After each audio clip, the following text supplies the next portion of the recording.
फडणवीसांच्या मतदारसंघामध्ये 5 महिन्यात 8% मतदार वाढलेत अशा प्रकारचा आरोप राहुल गांधी यांनी केलेला आहे।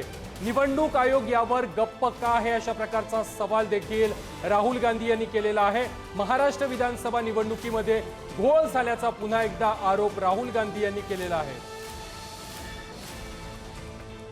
दरम्यान राहुल गांधी यांनी नेमके काय आरोप केलेले आहेत, त्यांनी एक्सपोज काय केलेली आहे ते देखील आपण पाहूया।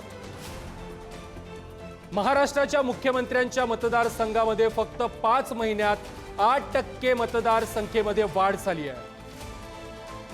काही बूथवर तर 20 ते 50% वाढ झालेली आहे। काही अज्ञात व्यक्तींनी मतदार केल्याची माहिती BLOनं दिलेली होती असा आरोप राहुल गांधींनी केलेला आहे। माध्यमांच्या पडताळणीमध्येही हजारो मतदार त्यांनी दिलेल्या पत्त्यावर सापडलेच नाहीत असा आरोप देखील राहुल गांधी यांनी केलेला आहे। निवडणूक आयोग यावर गप्प का, की त्यांचाच यामध्ये सहभाग आहे असा सवाल देखील राहुल गांधी यांनी उपस्थित केला आहे। या काही त्रुटी नाही आहेत तर ही मतचोरी आहे आणि कव्हरअप करणं म्हणजे प्रकरण झाकणं आहे असं देखील राहुल गांधी यांनी म्हटलंय।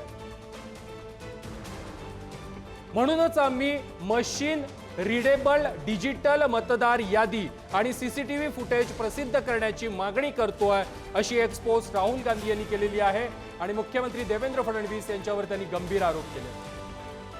अनेक मतदारांचे ॲड्रेसेस सुद्धा नाही आहे, अनेक मतदारांचा ओळखपत्र नाही आहे, त्यांचे कुठेही पुरावे नाही असे असताना सुद्धा ह्या सर्व मतदारांचं नाव मतदार यादीमध्ये नोंदवलं गेलं।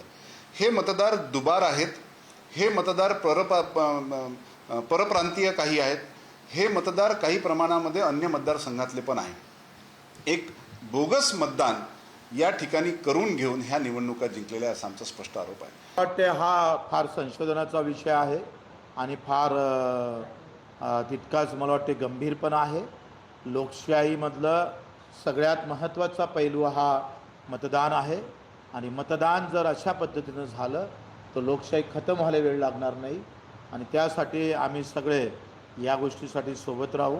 असं वाटतं की राहुल गांधीच्या म्हणजे डोक्यात फरक पडला जसं म्हणतो किंवा मानसिक त्यांची स्थिती गडबड झालेली आहे आणि ते ज्या प्रकारे आरोप करतात आहे, कधी एका विधानसभेवर नंतर दुसऱ्या विधानसभेवर, आणि मला असं वाटतं की ज्यावेळेस काँग्रेस पक्ष निवडणुका जिंकतात त्यावेळेस राहुल गांधीला कोणताही आक्षेप EVMवर नसतो। राहुल गांधींच्या मानसिकता बिघडली असेल, त्यांची हार त्यांना सातत्याने दिसते, त्यामुळे वैफल्यग्रस्त झालेले राहुल गांधी हे माननीय देवेंद्रजींवरती आणि महाराष्ट्र भाजपा